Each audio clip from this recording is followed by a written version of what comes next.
All right, so this is day 9, slope of a line. So if you remember, your slope is defined as the rise over the run. But we don't always have a graph that we can look at. Sometimes we just have points that we can look at. So remember, your rise was your vertical and your run was your horizontal. Well, if you're going vertically, you're actually talking about a difference in your y values.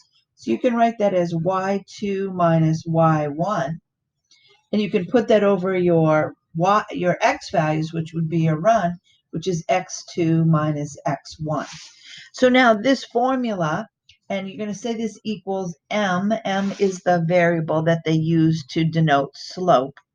So now this here, this will be your formula to determine what the slope is between 2 points. So let's look at an example.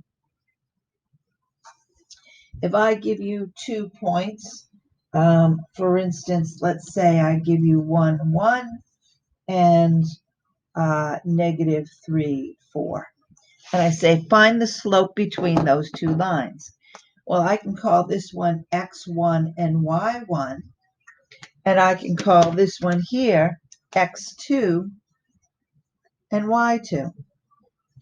Well, now all I have to do is plug them into my formula here, y2 minus y1 over x2 minus x1. All right, so I'm going to start with my y's. So y2 is 4. There's always a subtraction sign here, so I'm going to say minus my y1 is a 1. I'm going to put that over my x2. Well, x2 here is a negative 3. And again, is a minus sign in between. And my x1 is a 1. Well, now that I've done that, all I have to do is do the math out here. So 4 minus 1 will give me a 3. And minus 3 minus 1 will give me a minus 4. You never keep a negative sign in your denominator. So you're just going to pull that negative sign out front and say your slope is negative 3/4. Running out of room here, but you can see that negative 3/4. All right, let's try another example.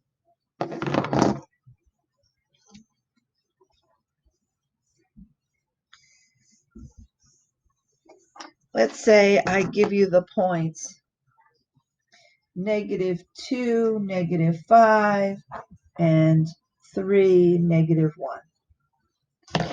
And once again, you're going to label them x1 and y1 and x2 and y2. It doesn't really matter which one you call 1 and 2 as long as you're consistent. So again, I'm going to start with my y2. So I'm going to say -1.